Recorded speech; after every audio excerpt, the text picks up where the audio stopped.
Good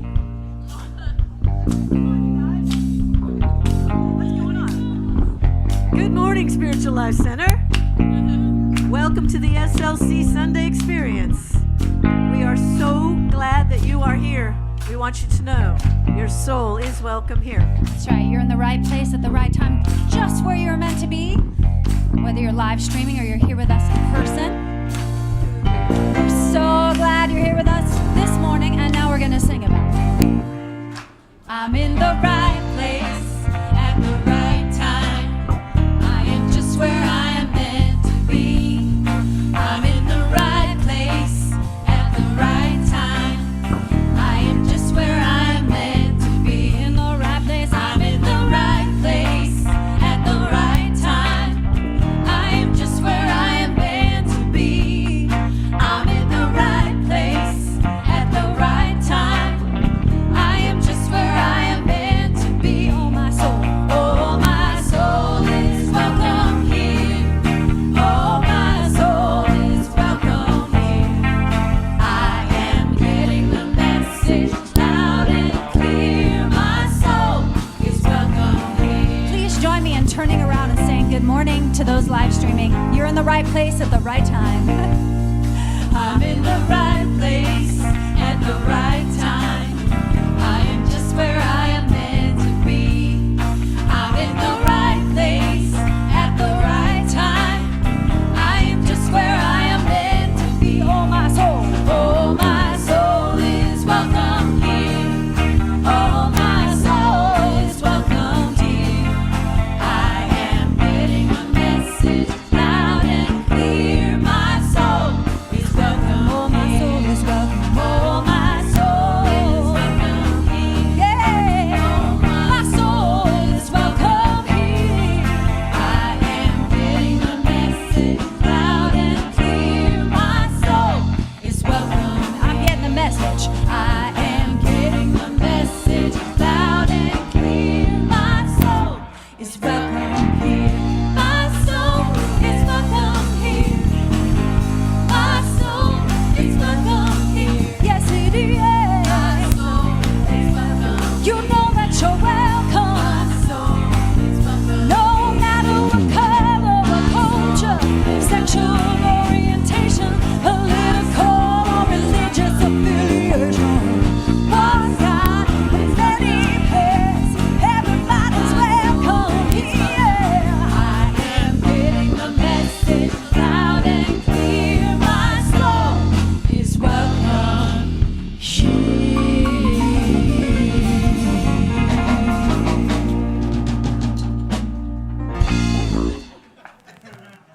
Good morning. Good morning, Reverend James. Glad you're here. Your soul is welcome here, as is everyone else's. On this beautiful day where we have like the 20 minutes of perfect weather that all people in Sacramento think we should have all year.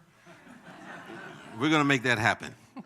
So we greet you in the name of all that is good, all that is holy, and all that is sacred, and in the warm and loving energy of this mission-centric community, Spiritual Life Center. If this is your very first time with us here in the sanctuary, or if you're live streaming from afar, we especially want to welcome you because we know that you are not here by accident. We are all here by divine appointment. And we're just so thrilled to have you with us today. And please, we would also be really thrilled if you would silence your electronic devices. And with that silence, we have created a clearing for us to have a direct connection, uninterrupted, with the presence and the power and the love of God. A presence that is around us and also resides within us. That is beyond words, but is more real than the chairs that you are sitting on and the platform I'm standing on right now. It is in this presence that we live and move and have our very beingness in. It is in this presence that upliftment happens and transformation happens and healings happen. When we release and let go of anything that's blocking or hindering our awareness of this presence in our consciousness. So this morning we are grateful to be those vehicles and vessels and instruments of the presence, so that every thought we have, every word we speak, every action that we take is in alignment with this unalterable presence we call God, which is love itself. when we radiate this presence from within us, we can say, when you see me, you see the presence that sent me, because this presence and I and all of us are one. And so we bring forth these qualities of this presence in our own life: peace and love and joy and wisdom and all that is good and perfect. And we're grateful for the opportunity to let God be God in us. And so it is, and so we let it be. Amen. Well, we have a wonderful guest. It's really not a guest, but kind of like a prodigal son coming home to Spiritual Life Center. It's David Woody Bartley. He's been a longtime student of New Thought and Unity. He's attended both Spiritual Life Center and Unity of Sacramento over the years, and he served as leadership in many capacities in both of those communities. As you'll hear from his story a little bit later this morning, he's lived with depression since he was a teen, and then on August 31st, 2011, he had decided to die by suicide. But he was saved, and thanks to the love and support of an extraordinary family, a compassionate therapist, a one-of-a-kind psychiatrist, as well as a wide circle of support, he was able to navigate the path from mental illness to mental wellness. And he now ventures out sharing that message in all areas of business and education and communities, to speak and lead workshops as well as facilitate training. As part of his own healing, he has created a series of lessons and workshops on the subject of mental illness and mental health. He believes that by sharing his personal story and as well as his journey, and providing resources and tools that enable people to create hope, he speaks for those whose voices have been silenced by this illness, and reminds them, as well as all of us, of our divine birthright of mental health is possible for all of us. So I'd like you to give a warm Spiritual Life Center welcome to David Woody Bartley.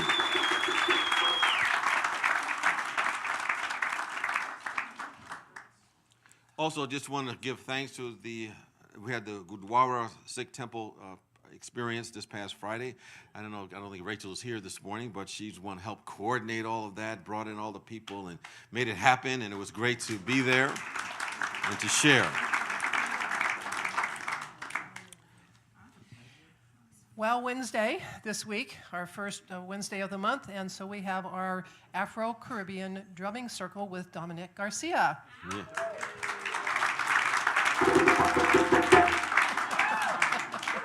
So if you have your own drum, bring it. We have a few that you can borrow, but it's always a really wonderful time. And then if you have the need for a little bit quieter experience and you still want to come, I have a spiritual discussion group over in the chapel, that's where that is, at the same time. So we can all still come and have soup together at 6 and then go to our different areas at 7, and we hope to see you there. All right, okay. You've been doing so much work on this, it's kind of spacing out on that a little bit. Faith in action, it's like my life right now. It's encompassing you so much. But it ends today. No, actually, signups do end tonight at 6 o'clock, and I'm going to be like, that's a cutoff, because then I will be compiling the groups and sending the information to the home host. And I've gotten about 6 questions already this morning. I don't know where I'm supposed to go. We can't give out the addresses or the phone numbers. The home host will contact you. I'm hoping they'll be right on it. I will send the emails out as early tomorrow as I can, and then the home host will contact you and let you know what's really going on. We still are taking signups out at the table, so there's plenty of time to sign up, or make sure you're in the right group. And I forgot to say that next week we're supposed to wear red. I forgot to say that at that time. But next week we start, and it's the Red Sunday. So we'll see you all there. And as you know, we've been going through moving into the mission-centric ministry model. And part of that is to assess where we are so we can keep track of how we're progressing through this process. And to help us do that, we've been requesting that those who have been part of our community to fill out the Transformational Shift survey that is online. You can go to our website, and it'll take you directly to it. And to get that information is the cutoff for today, is the cutoff to fill out that information, because we'll be able to measure how we're progressing. Because I like to say, that which we can measure, we can always improve and change. And so your input will be very helpful and valuable in this process. And as we turn to the topic of faith in action, I did forget to mention that the participants workbook is now available online so that you can download it and print it. And this weekend is the Toltec weekend of Soul and Ritual with Don Jose Ruiz, and this is the beginning of Faith in Action. Friday night is the Circle of Fire, and you can still sign up for that. And the whole weekend is outlined in the bulletin. He's going to be our speaker on Sunday. It's going to be an incredible weekend. And also a reminder, our Bridge of Light 20th Anniversary Eve ceremony will be coming up soon, and that'll include Paula Mandela and Roach, Jennifer Helm, Catherine Mandela, as well as the music ministry. And this will be, like I said, the 20th Anniversary Eve gathering. And there's more information in your bulletin that'll give you all the details about it, but right now we just want you to mark your calendar so you can be part of that experience. And of course, now we have Ann who's going to share a special announcement about our gala. Thank you. I'll use this one this time. Good morning. Good morning. How is everyone? I am here to talk to you about Light the World Gala.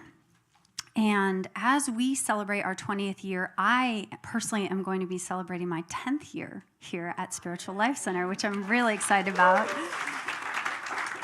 It's hard to believe, actually. It's been 10 years.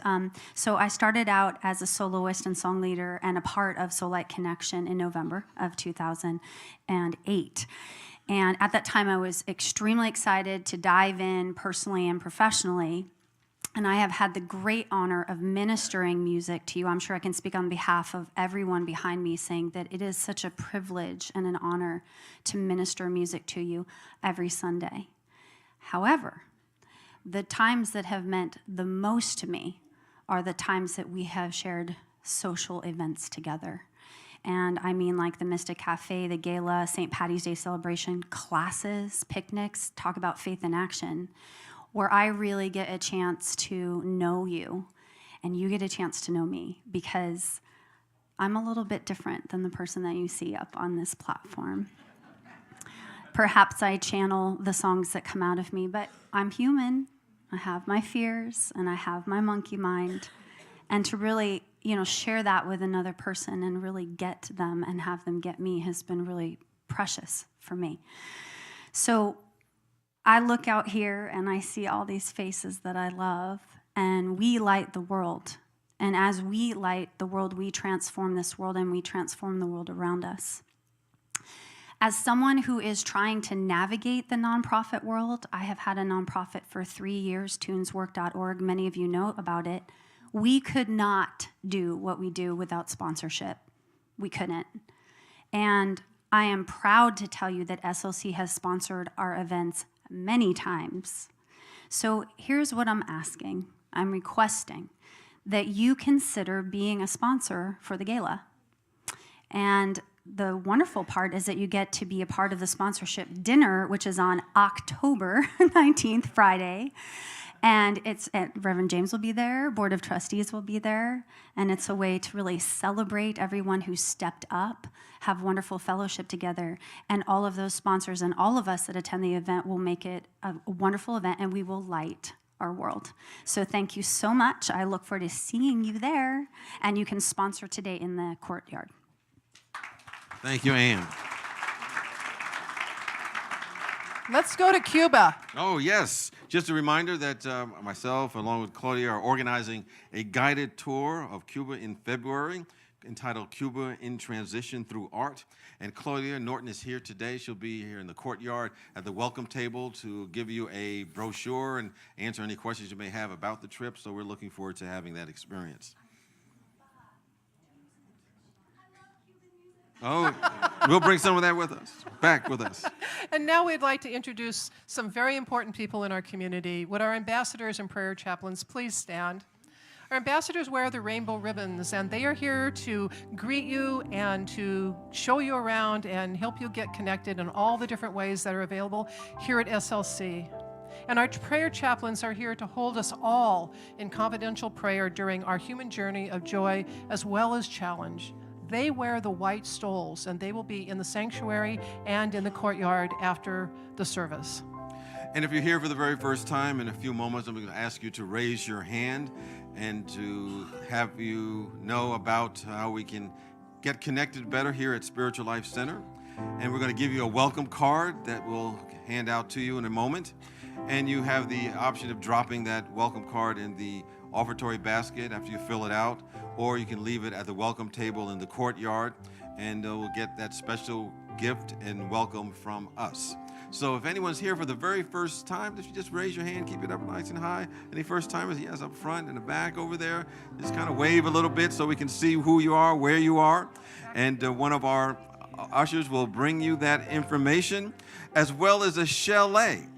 And the chalet has a tag on it that says, "We believe we are spiritual beings having a human experience, and there are many paths to the one God." So we thank you for joining us on your unique path here at Spiritual Life Center, and we're grateful for your consciousness and for your love. And at this time, I invite you to welcome our newcomers, as welcome as each other, and say, "You look marvelous. You are marvelous. Thank God you are here."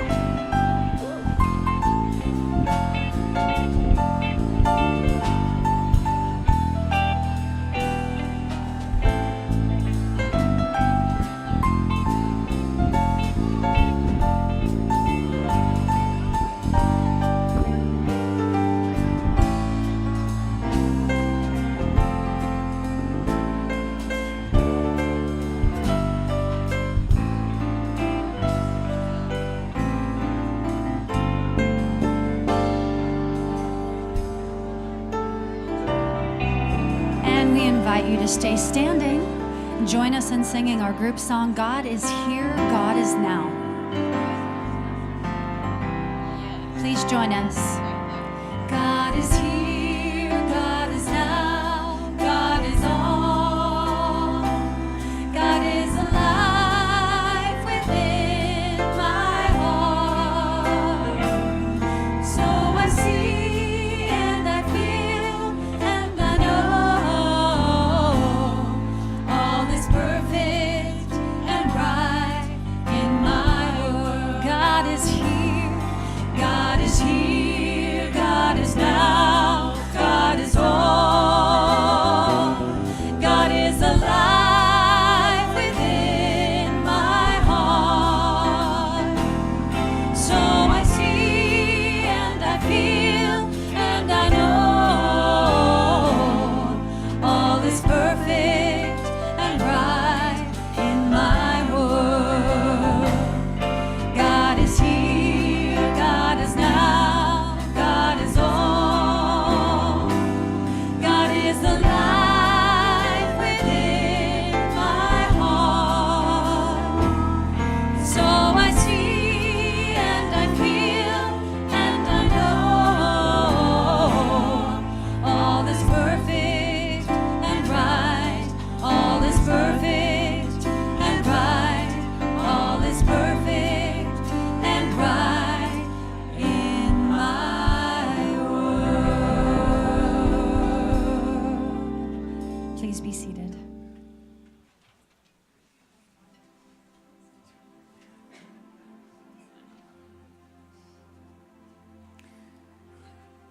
So, as we get ready for our meditation, what we're going to do is speak together the work that we've done as a community and looking at our shadow side and looking at our beautiful, magnificent selves and seeing how we can wake up and grow up and show up and clean up. So let's speak these words together.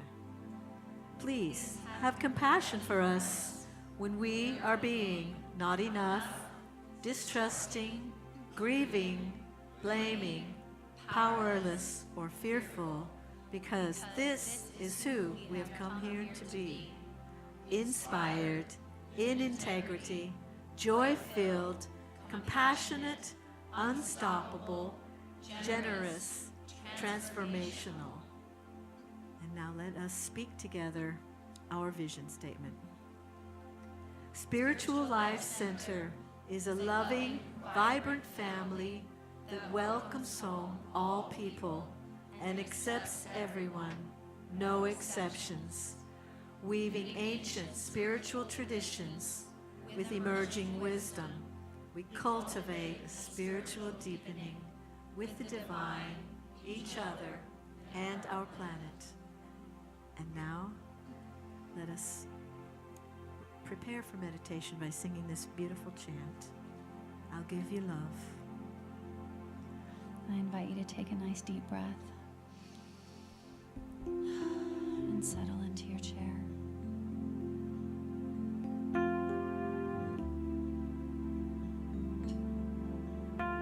It's Spirit's great pleasure to give you love and peace. Please join us in singing.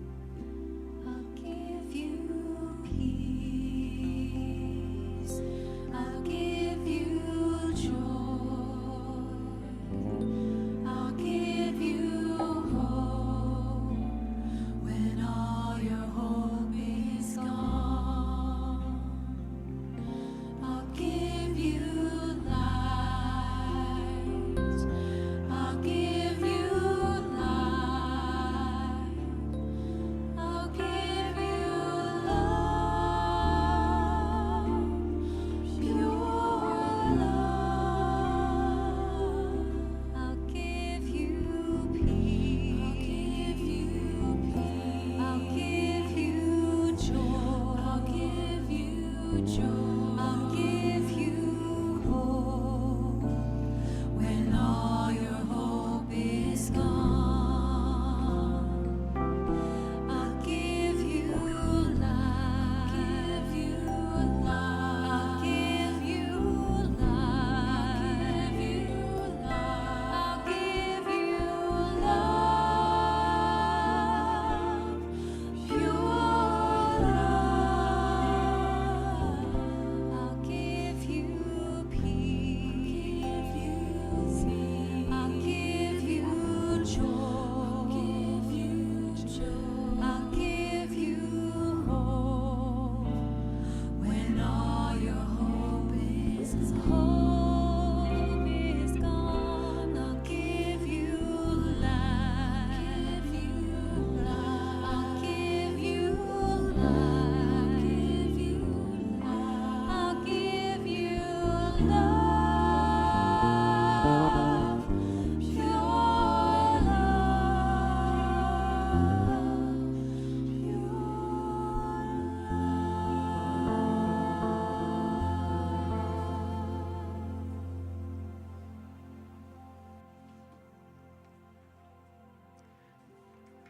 As we move into this time of meditation, breathe naturally, settle into your seat, drop your shoulders, relax your hands into your lap, and allow the soft music to pull you inward, letting the busyness of the day just drop away.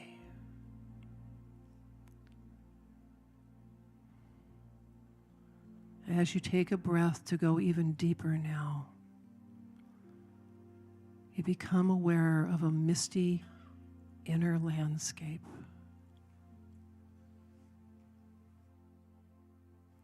And as you continue to breathe in a breath or two, the mist begins to clear,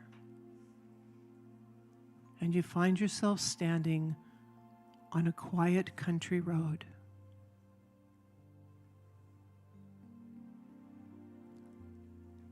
As the mist continues to fade, it becomes clear that you are standing at the center of a crossroads. And there's a post with 4 arrow-shaped signs attached, each pointing in a different direction. One says past, one says future, another says coulda, woulda, shoulda, And the paint on the fourth one is worn and flaky, and you really can't tell what it says. And so you stand there thinking and looking around. Each way is tempting. Each has its attractions. But nothing is obvious, and so you start to become a little uncomfortable, a little confused. And so you say a prayer, a quiet prayer. Show me the way. And the mist gently rolls back in, and a quiet voice comes into your mind. Simply stay where you are, it whispers. I can't stay here forever, you say. I have to move on. And again the voice comes. Simply stay where you are. But I have to make some decision. And then I don't know why I'm even here. I'm alone. No one knows where I am, and I am afraid. And the mist begins to resolve into beings of white and gold. They exude peace and love as they form a misty circle around you.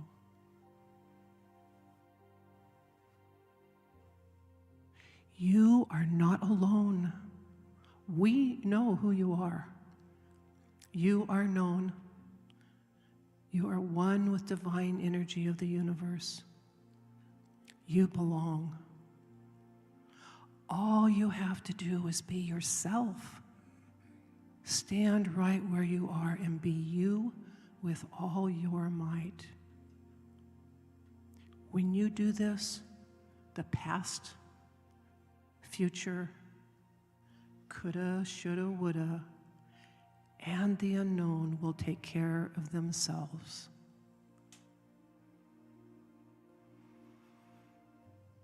The white gold beings melt into mist and gently swirl closer and closer until you are enveloped in love and filled with hope.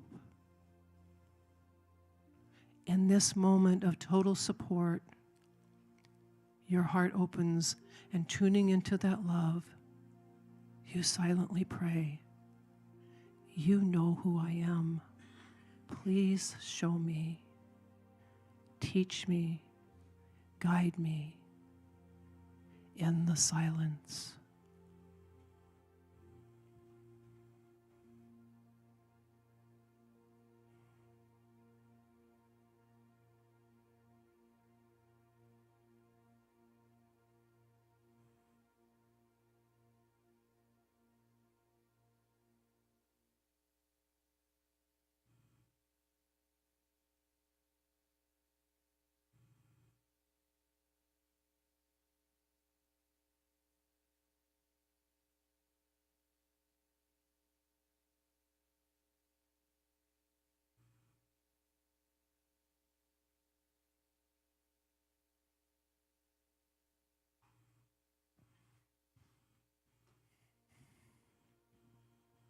I give you love. I give you joy. I give you peace. I bring you hope. And as you take a breath and return to your earthly body, receive this blessing. Oh, my beloved, we are one. We are not separate. The great divine knows who you are. As is stated in the book of Isaiah, I have written your name on the palm of my hand.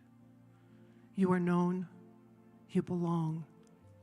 Your answers come when you simply stand to be exactly who you are. Remember this always.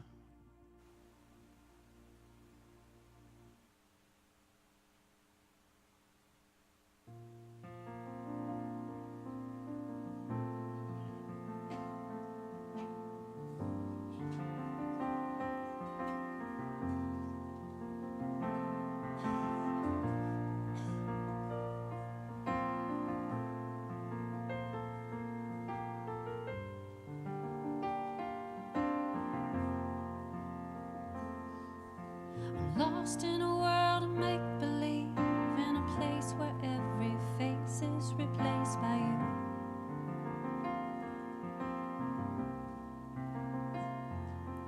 Standing on the edge of this reality, don't know what I believe is true anymore.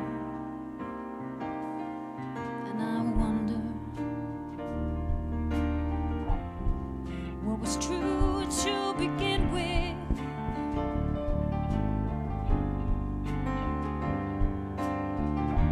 Did I ever really believe?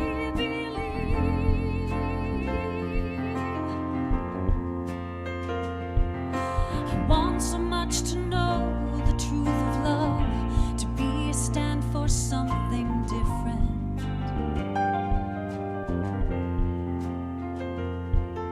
to breathe the breath of life deeply and fully inside of me.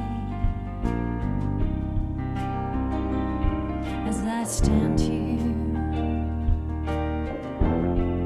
I'm still at the crossroads.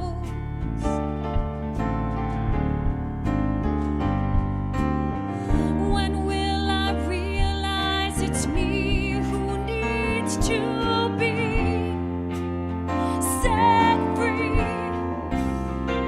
from the pain and my mind that's playing games with my heart, from the fear that I'll never truly know why I'm here.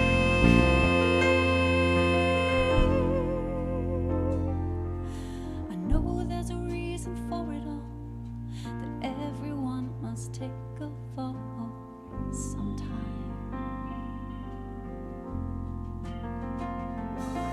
Pretending that it's okay is something that I just can't do anymore. But I'm supposed to be someone who's got it all figured out. Did I ever really know my way through the pain and my mind that's playing games with my heart, through the fear that I'll never truly know why I'm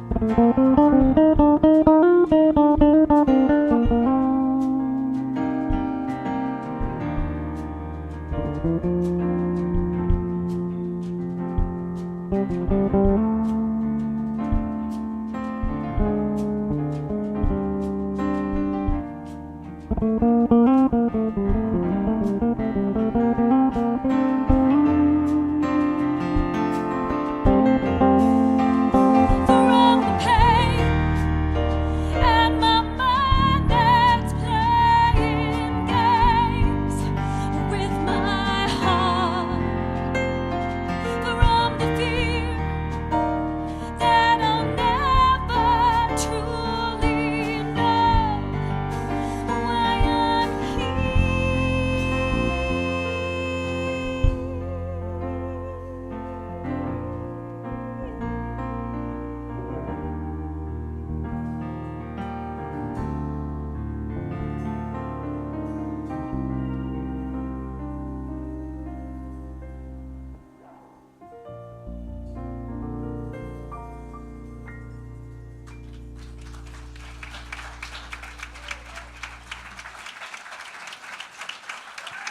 That song was written by Ann Roach.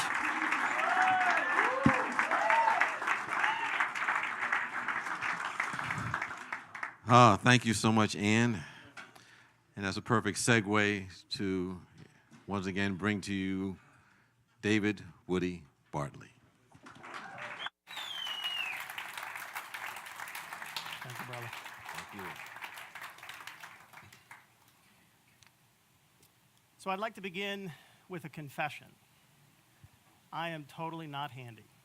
I have no mechanical capability at all. I just don't have it. If MacGyver is on one end of the spectrum, I am way over here. Not only do I not have a toolbox, I have no tools to put in it if I did have a box.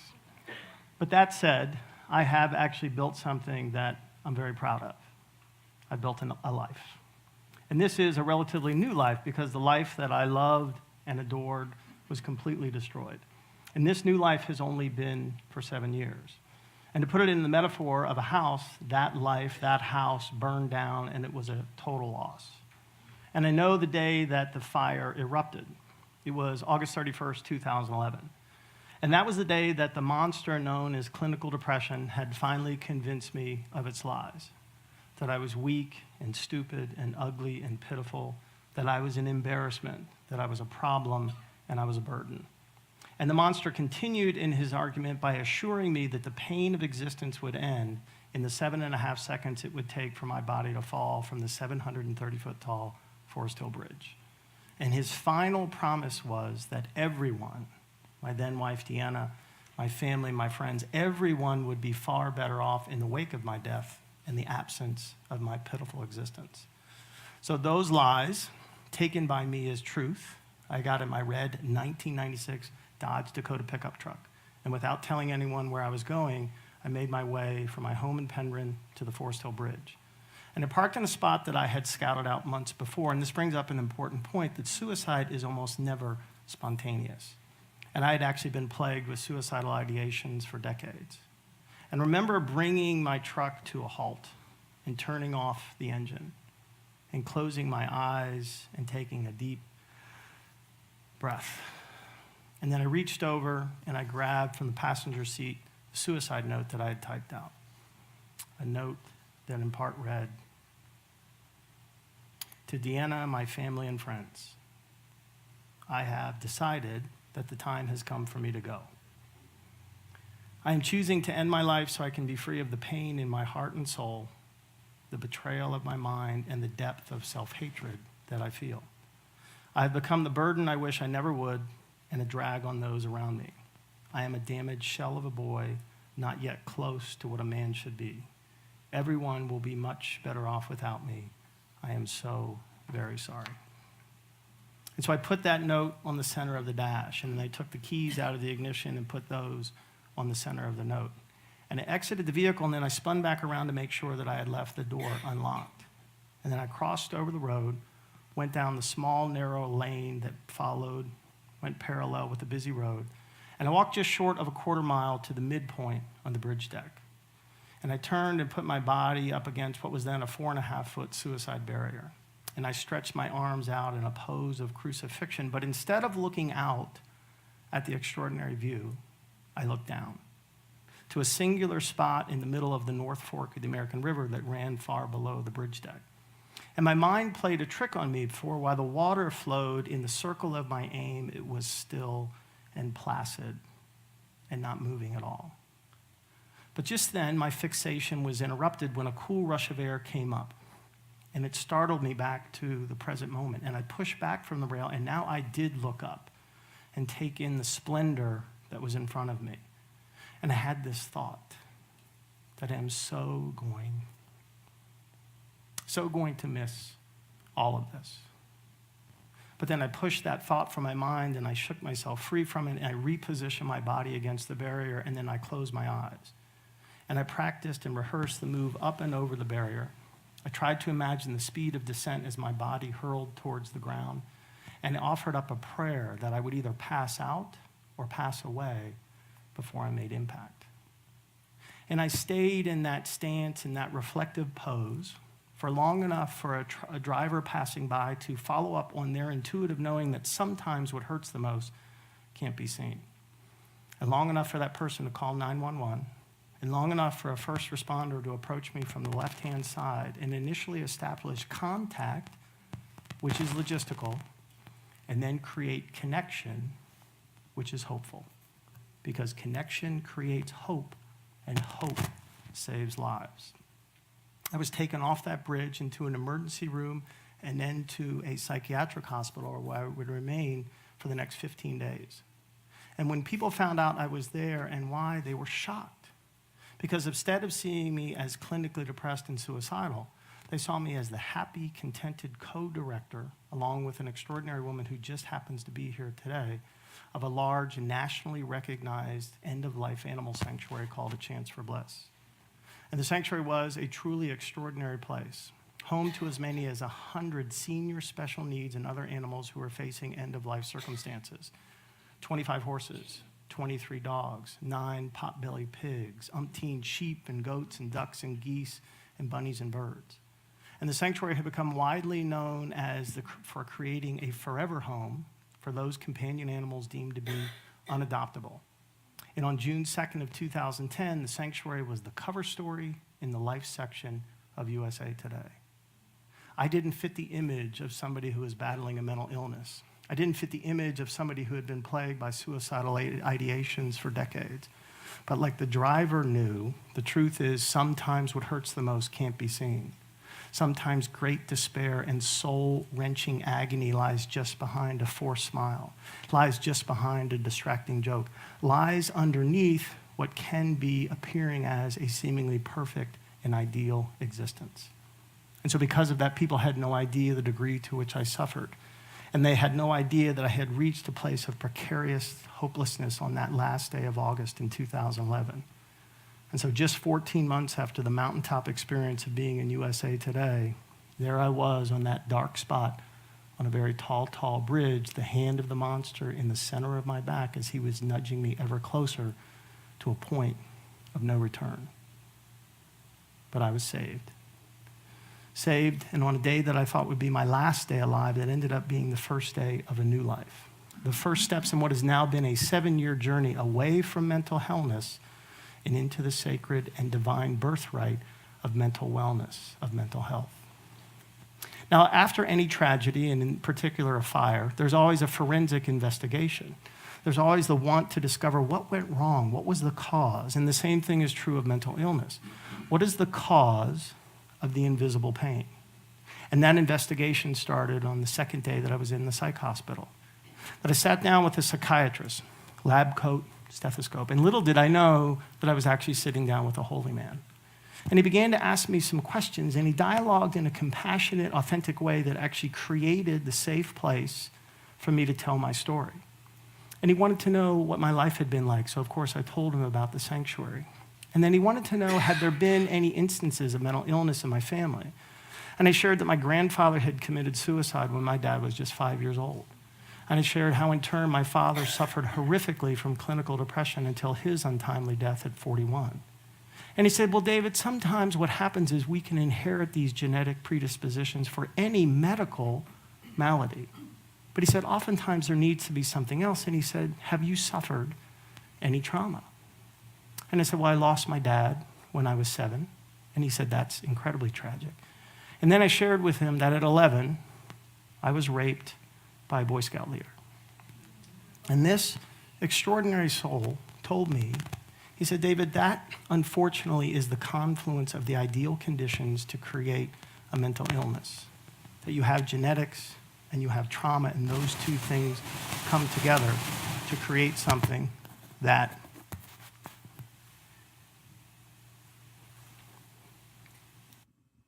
causes me to pause.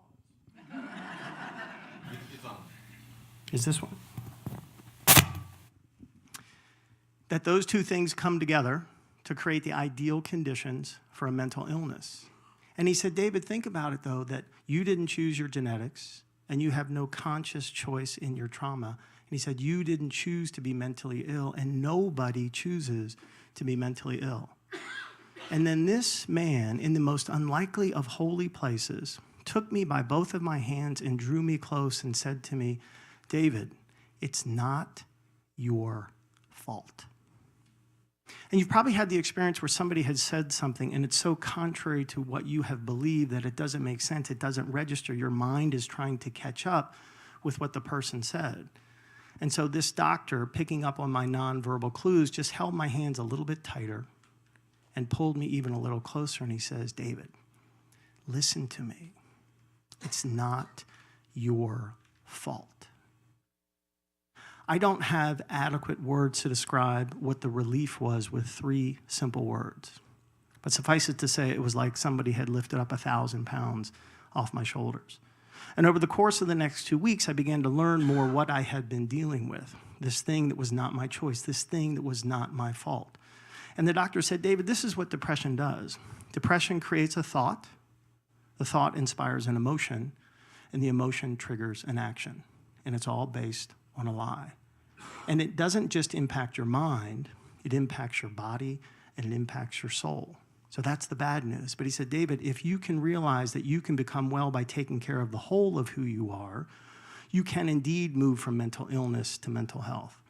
And so over the last 7 years, I have created a care plan that has allowed me to do just that. And it is caring for my body, my mind, and my spirit. And I have put my self-care on a pedestal to make it a priority so that I can, in fact, be well. For my body, it's very careful attention to sleep hygiene. It's careful attention to what I eat because there's more neurotransmission that happens in my stomach than does in my head. It's exercising 4 to 5 days a week. It's being outside in this extraordinary environment that we live in. It's meeting with an amazing therapist once a week, a support group, a one-of-a-kind psychiatrist, and it's taking my medication each and every day, even on the days that I feel well. And then it's communion with spirit, with the God of my understanding, and then purpose, mission-driven work as a mental health speaker, writer, and trainer with the singular goal of helping my brothers and sisters who suffer for they to know that mental health is their divine birthright. It's the way that we become well. And when I realized, to go back to the metaphor of the house, that it is possible to take a house divided, which of course we know cannot stand against itself, and create it into a house united. Indeed, a life divided into a life united. And if we think about any time we're going to build a house, we first need to have a set of plans. Well, my plans are designed with my therapist, that from the very beginning we created what sort of life do you want to have? What worked about your past life, and what do you want your new life to be like? And with the plans done, then I needed to select a site. Where do I want to build my new house? Where do I want to build my new life? And we have to be careful about the foundation because a house built on sand cannot withstand the changes in life. But a house built on rock can stand the winds and the changes and the events that happen in life. So I have my plans and now I have my location. I need tools. And we actually are born with the tools that we need in our hands: love, compassion, patience, and understanding. So I strap on my tool belt, and then all of a sudden the materials for the build are delivered, and I'm like, oh my God, I am totally overwhelmed. That's way too much lumber, and look at all those nails, and how on earth am I ever going to build something? I don't have the ability to put 2 pieces of wood together, much less fashion a new life, a new house. But we're not meant to go through this life alone. We are meant to be connected. And so when we look to create something new, as we look to rebuild our lives, we call upon our brothers and sisters. And believe me, I can tell you from firsthand experience, they are there to pick up, to answer the phone. And so these are the members of my support group. And little by little, my house, my life began to take shape. And it begins to be framed. But at one point, I need a skilled tradesman to come in to make sure the wiring, my thinking, and the plumbing, my emotions, are all flowing and moving the way that they should be. And then I need to have insulation. Well, that's my medication, because it makes sure that the internal temperature doesn't get too high and it doesn't get too low. Now it's time to set the windows. And of course, that's the perspective and the viewpoint. And in the past, the windows may have become dim. They might even have had broken panes. But now the windows are big and they're beautiful. Some of them are even from the ceiling down to the floor. And we set those in the direction and focus on what we want to put our attention to. Now, we need a roof, because our life exposed, just as a house open to the elements, could possibly wither. And so I believe that it's a roof fashioned by the shingles of hope that are most important, and they're the most powerful. Because with all deference to St. Paul, who said of faith, hope, and love, love is the greatest, I would actually argue that it is hope. Because it is not without love that people will perish, it is without hope that people will perish. But the most important thing may be this last item. It's the door. Because the door is the avenue to connection. Now, certainly there are times we need to close the door, and as Jesus instructed us, to go up into the upper room and be in solitude. But too much time alone can find us in isolation. And no good thing comes from isolation. So we have to come down from the upper room and then open the door to both go out and commune with our brothers and sisters with God with skin on, but also equally important to let people come into our lives so that the healing energy of God with skin on can circulate. Now, once the house is done, we're not finished because we need to maintain it. We need to create defensible space. We need to be good with boundaries. And while they're difficult, they're important. And we need to be maintaining the house lest there be the opportunity for something invisible to cause invisible destruction or invisible pain, which can possibly tear down a house, which can possibly tear down our life. That secure, we know that we live in a community. We may have time alone, but we live in amongst our brothers and sisters, and it's our job, having been served, to go out and be of service. Looking and listening for those opportunities to stand up. And we may not think we're qualified or capable to make a difference in the life of another human being, be that an individual with mental illness or cancer or any other sort of condition or loss. But I'm here to tell you it is actually incredibly easy. And it's all about the creation of connection, because connection creates hope, and hope transforms, renews, revitalizes, and in the best case, hope saves lives. Odie was a 35-year-old Tennessee walker, a former parade horse, and came to the sanctuary thin, emaciated, depressed, and ailing with a bad right-hand hip, which caused him to list to the right-hand side. But like all the other animals that came to the sanctuary that Deanna and I had created some years ago, Odie, once his hooves were on dry soil of the sanctuary, he went from hopeless to hope-filled. Now, all horses want a job, and Odie was no exception. And not long after arriving, Odie, or Odorific as we used to call him, he assumed the role of the town crier. So twice a day, in the morning and then in the late afternoon and evening, Odie was the first animal at the gate. And when the other animals saw the grand old man front and center, they knew it was time to form ranks behind him, and they would follow Odie from the front pasture to the rear in the morning to go and have breakfast, and then reverse course from the rear pasture back to the front in the evening to have dinner. One day, there was Odie, front and center, his crew behind him. I opened the gates, and they went across the top part of the gravel driveway about 100 feet from the front pasture to the rear pasture. I closed the gate behind him and went to the front pasture to do what I do best, pick up manure. After an hour or so, I had this funny feeling that something wasn't quite right, and I spun around, and to my horror, I saw Odie down on his bad right-hand hip on the edge of the large pond, which was the focal point of the rear pasture. Then I watched as Odie attempted to stand, fall back, and he fell into the pond. I dropped my muck bucket and my rake, sprinted across the driveway, using my two hands, vaulted up and over the 4-foot gate, and then ran up to the edge of the pond. When I got there, though, my mind eased a little bit as I reckoned that the buoyancy of the water would actually help our magnificent horse rise to his feet. But over the course of the next several hours, I watched as time and time and time again as our mighty horse was unable to stand even in the buoyant atmosphere of the water. Now, Dee and I were all about the quality of an animal's experience, not their tenure. And the realization came that it was time for us to help our beautiful, magnificent horse go on to the greatest pasture of all. So we went inside and called our veterinarian, and after a lengthy call, came up with this unique way to do euthanasia in the pond and then create an opportunity to pull Odie's body out of the water. By the time I returned, the animals were lined up at the gate, but it wasn't Odie in the primary position.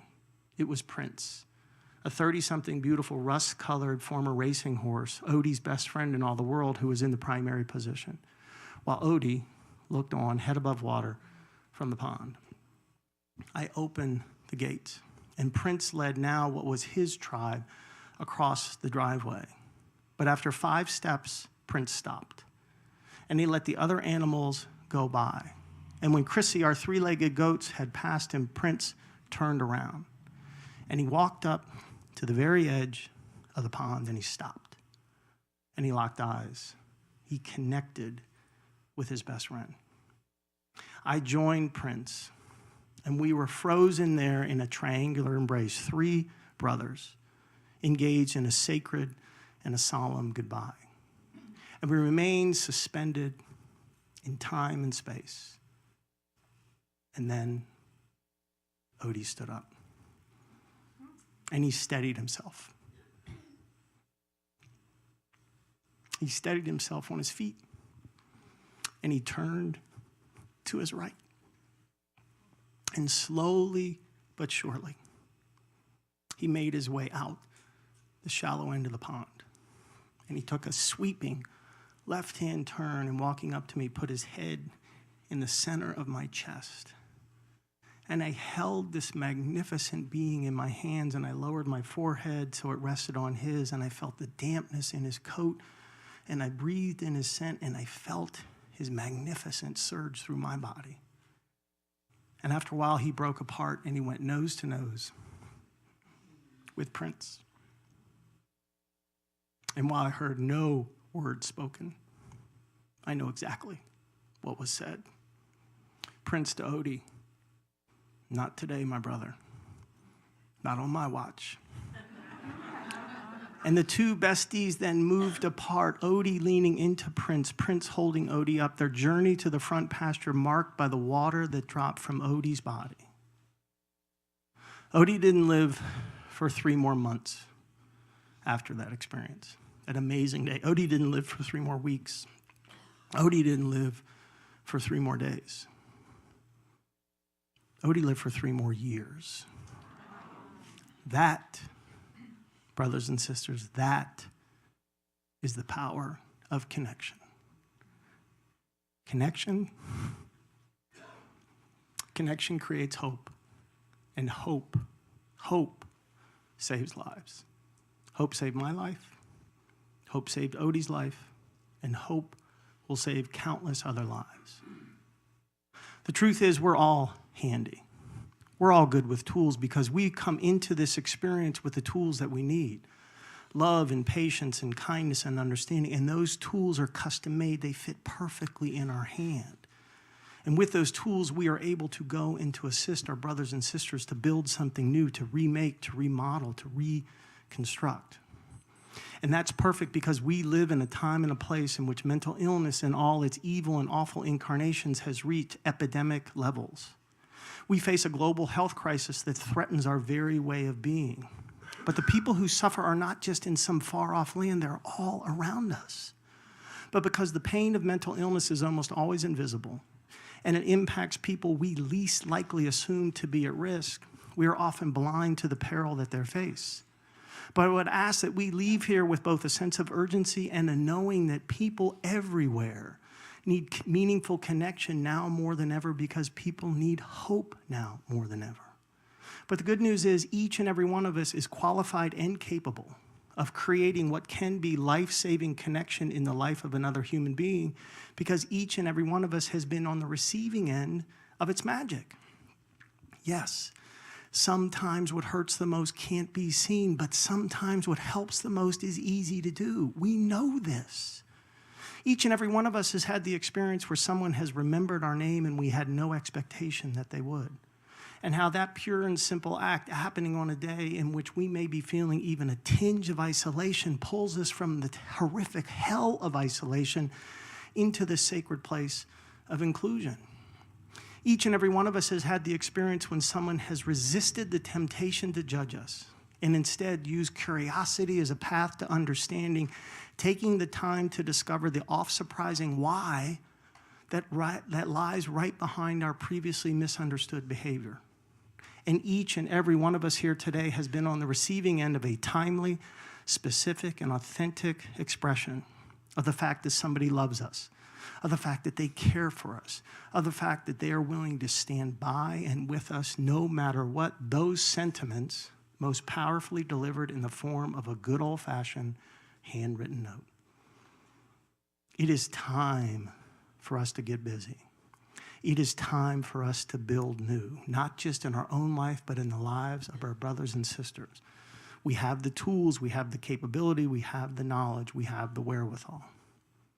And isn't it amazing, albeit divinely perfect, that all this talk about tools and building and construction on this day happens in a place where each and every week we come back to remember the words of a soul who was, of all things, a carpenter.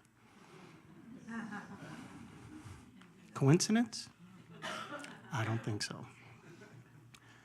My request is that in leaving this sacred, hallowed space, that we put on our tool belt, and then together we go out and we build something great. God bless.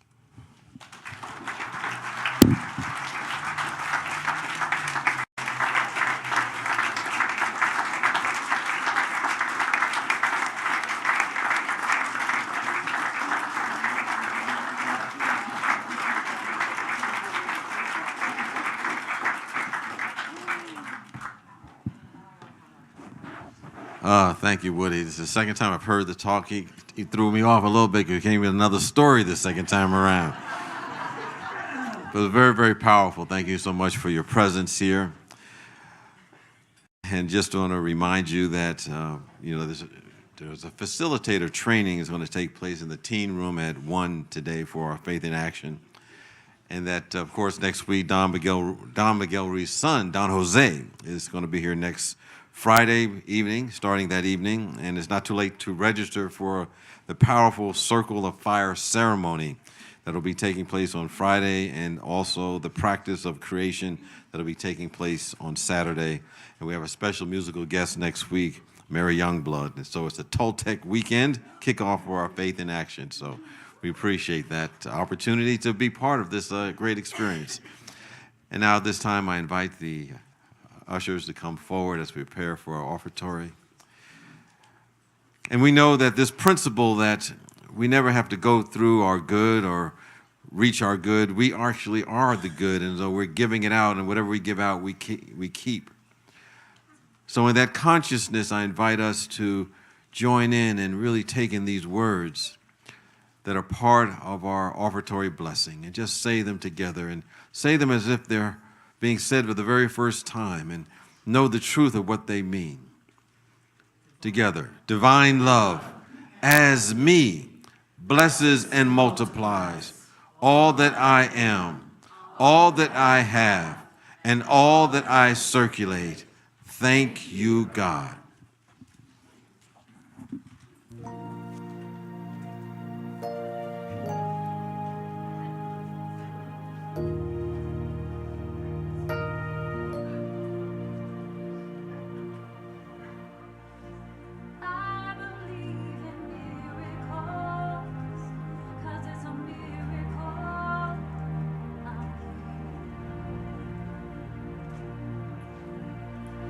Guess you could call me spiritual, 'cause physical is fear. And it's safe to say the storm's gone away, and I'm dancing on the morning after. Yes, I love to stay, but my home's the other way. And I miss the love and laughter, something like flying, hard to describe it. My God, I'm breathing underwater, something like freedom, freedom. My God, I'm breathing underwater. Every moon and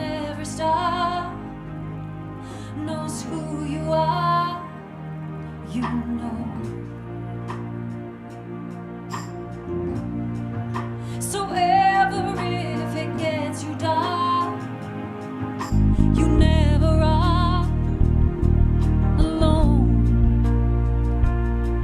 And it's safe to say you surrender the day to pay back all the love you borrowed, and hope that I will survive yesterday, and today is jealous of tomorrow. Something like flying, hard to describe it.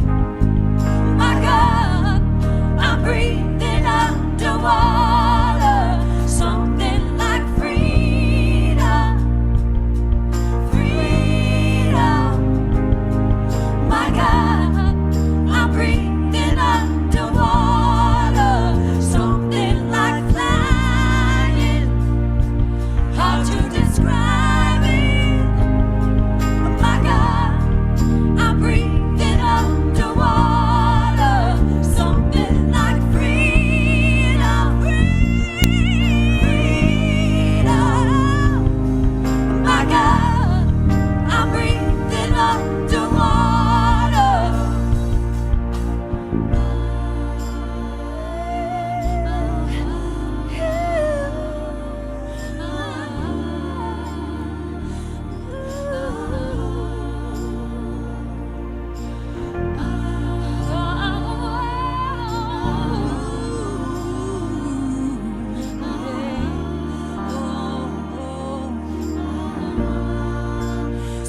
Something like flying, hard to describe it.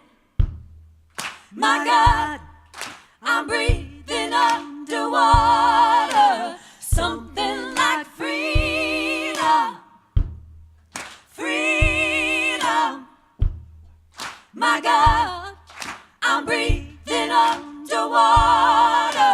Something like flying, hard to describe it. My God, I'm breathing underwater.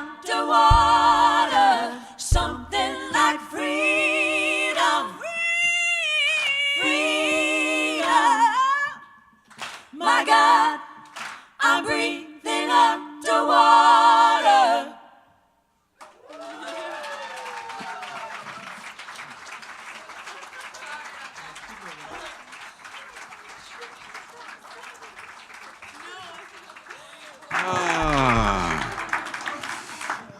Thank you. Second slice.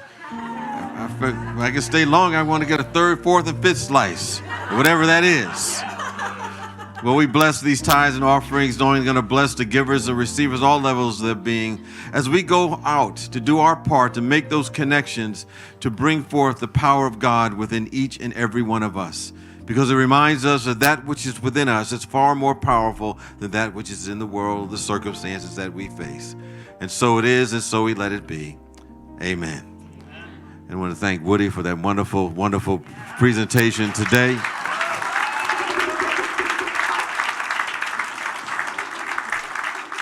And a reminder of connection to help us rise above our circumstances. And with that, let us join together and sing our peace song.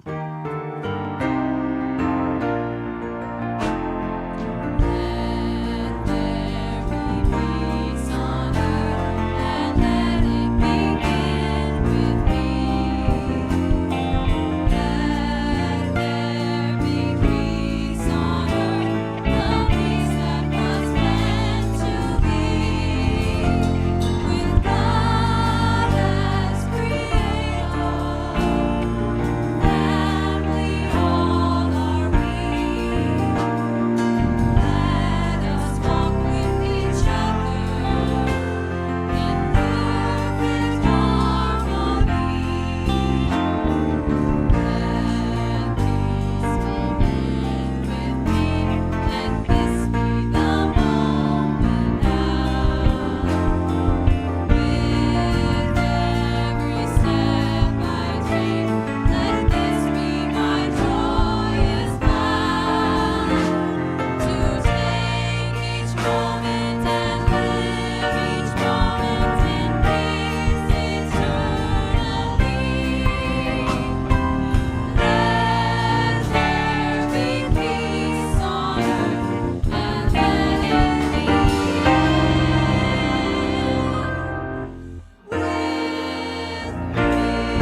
deepen that consciousness.